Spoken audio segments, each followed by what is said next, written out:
खबर एटा जनपद से आज पहुंचे सपा के राष्ट्रीय अध्यक्ष अखिलेश यादव ने निकाय चुनाव के परिणाम पर एक बड़ा बयान दिया है। अखिलेश यादव ने अपने बयान में कहा, योगी ने अफसरों को बीजेपी का कार्यकर्ता बना दिया है। यही नहीं, अखिलेश यादव ने यहां तक कहा कि रामपुर में लोगों को वोट डालने से रोका गया। बीजेपी ने लोकतंत्र को खत्म किया है। बीजेपी से अच्छा झूठ कोई नहीं बोल सकता। बीजेपी के लोग जीते जरूर हैं, लेकिन चेहरे पर खुशी नहीं है। आगे और क्या कुछ कहा, देखिए यह रिपोर्ट। के तहत तो चलें, लेकिन इधर भारतीय जनता पार्टी ने अधिकारियों को भी अपना पार्टी का सदस्य बना दिया है। जो भारतीय जनता पार्टी कहेगी वही कानून है। अभी मैं बेवर के लोगों से मिलकर आया, जो पार्टी का जीत गया सदस्य, चेयरमैन जो बन गया, उसे बैठाया और सर्टिफिकेट दूसरे को दे दिया। मैनपुरी में कल मैं खुद 11:40 पर, उससे पहले मैंने जिलाधिकारी महोदय से कई बार बात की। बोले न्याय होगा, बिल्कुल नियम से काउंटिंग होगी।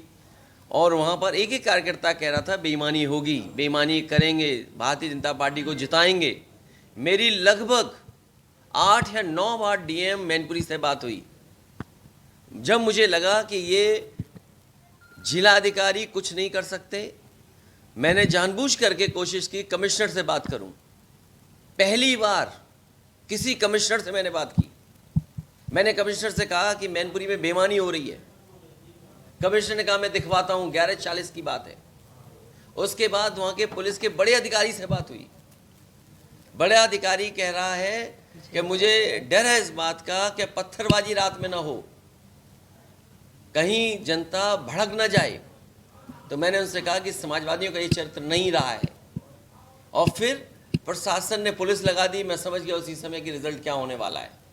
सोचो, इस सरकार में आईजी, कमिश्नर, डीएम और सीडीओ बेईमानी कर रहा हो। डालने दो, वोट डालने आए तो पुलिस लगा दो। रामपुर की वो नंगी तस्वीरें आपने नहीं देखी क्या, पुलिस में जहां वोट नहीं डालने दिया। तो भारतीय जनता पार्टी ने लोकतंत्र की हत्या कर दी है। अब लोकतंत्र नहीं बचा, आज़ादी नहीं है। पाबंदियां और केवल झूठ बोलना, भारतीय जनता पार्टी से ज़्यादा झूठ और अच्छा झूठ कोई नहीं बोल सकता। केवल प्रोपेगेंडा पे चल रहे हैं। हिटलर के ज़माने में केवल एक मंत्री हुआ करता था, प्रोपेगेंडा मिनिस्टर। लेकिन ये सरकार में पूरे के पूरे लोग, ऊपर से नीचे बैठे लोग, झूठा प्रोपेगेंडा के अलावा कुछ नहीं कर रहे हैं। इसलिए ये चुनाव लूट चुनाव था और लूट चुनाव का ही परिणाम आपको दिखाई दे रहा है। और भारतीय जनता पार्टी के लोग जीत गए हों, लेकिन चेहरे से वो खुशी नहीं दिखाई दे रही जो जीत की खुशी होती है। क्या एटा में सरकारी मशीनरी का दुरुपयोग किया गया? अरे एटा ये एक जिला नहीं, मैंने आपको कहाँ का उदाहरण दिया? मैंने मैनपुरी का उदाहरण दिया, जहाँ पर अभी अभी चुनाव हुआ। जो लोधी समाज का, समाजवादी पार्टी का प्रत्याशी 4000 से ज़्यादा वोटों से जीत गया था, उसे रात भर काउंटिंग चला करके 200 से कम वोट से हरा दिया। ये बैठे हैं चेयरमैन, न जाने कितने मोहल्ले बता सकते हैं जहाँ पर वोट नहीं डालने दिया, लोगों को निकलने नहीं दिया। तो क्या अधिकारियों की जिम्मेदारी भारतीय जनता पार्टी ने ये दी है कि जो मतदाता उसको वोट नहीं डाले? आपके तो इलीगल एटा में क्या केवल एक ही समाजवादियों का घर इलीगल है? हमें तो खुशी होगी जिस समय पर इलीगलों की बिल्डिंगों की गिनती होगी। सबसे ज़्यादा इलीगल घर अगर किसी के निकलेंगे तो भारतीय जनता पार्टी के। तो क्या अब तो पूरा विपक्ष इकट्ठा हो रहा है, लगातार देखा जा रहा है, चाहे बिहार से या यूपी से या। अब ये आगे की बात है, पहले ये लूट तंत्र बचाओ।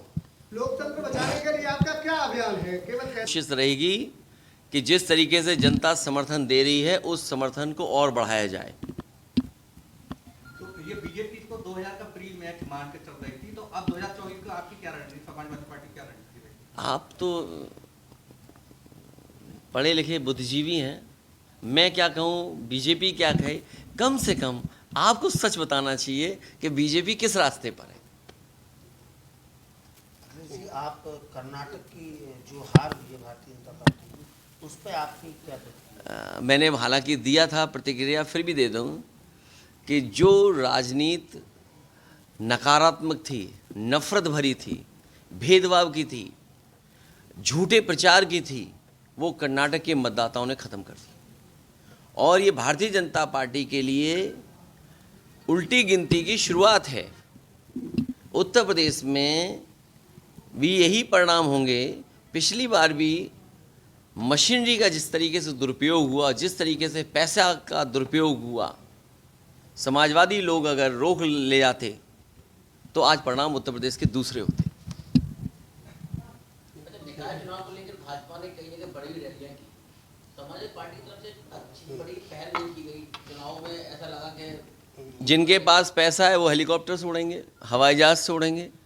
कम से कम इन चुनाव में हमें अपनी लोकल लीडरशिप को भी उनका नेतृत्व देखने का मौका मिलता है। और सोचिए, बिना प्रचार के या संगठन ने जो ताकत दिखाई है, आप देखिए कि समाजवादी पार्टी की परफॉर्मेंस पहले से बेहतर है। लोकसभा चुनाव से पहले ये जो संगठन हो रहे हैं, तो क्या सपा की रणनीति क्या रहेगी? समाजवादी पार्टी की कोशिश होगी सभी दलों के साथ जो प्रयास चल रहा है उसी प्रयास में समाजवादी पार्टी भी रहेगी। यूपी की लूट देख लो, कर्नाटक तो बाद में जाना, और पहले तो एटा समझ लो आप, और आपसे बेहतर कौन समझेगा। हमें उम्मीद है कि प्रेस के लोगों को सच्चाई पता है। अगर हम एटा का ही जान लें, बहुत सारे मतदाता जो मतदान करना चाहते थे, ये ज़बरदस्ती उन्होंने वोट नहीं डालने दिया, और जो लोग वोट डाल भी आए और जब गिनती हुई है उसमें जो हथकंडे भारतीय जनता पार्टी अपना सकती थी वो हथकंडे अपनाए गए। केवल जीत, लोकतंत्र खत्म हो जाए, कानून खत्म हो जाए, नियम खत्म हो जाएं, जो हमें अधिकार मिले वो खत्म हो जाएं, उसकी किसी की परवाह नहीं है भारतीय जनता पार्टी को। भारतीय जनता पार्टी का लक्ष्य केवल जीत है, चाहे उसमें उन्हें कोई भी हथकंडा अपनाना पड़े। यहाँ पर बड़े पैमाने पर शिकायत है समाजवादी पार्टी के जिन मोहल्लों में मतदान होना था, ज़्यादा मतदाता रहता था, पुलिस फोर्स लगा करके मतदान होने नहीं दिया। और आपसे बेहतर कौन जानेगा। आपको वो समय भी याद होगा जिस समय एमएलसी का पर्चा फाइल नहीं होने दे रहे थे, समाजवादी पार्टी के प्रत्याशी के कपड़े फाड़ दिए गए थे। केवल एक जगह नहीं, पूरे प्रदेश में एमएलसी के चुनाव में पर्चे नहीं भरने दिए। पर्चे भर लिए तो ज़बरदस्ती सरकार से इतना दबाव बनाया कि अपने पक्ष में माहौल बना लिया, अपने पक्ष में मतदान करा लिया।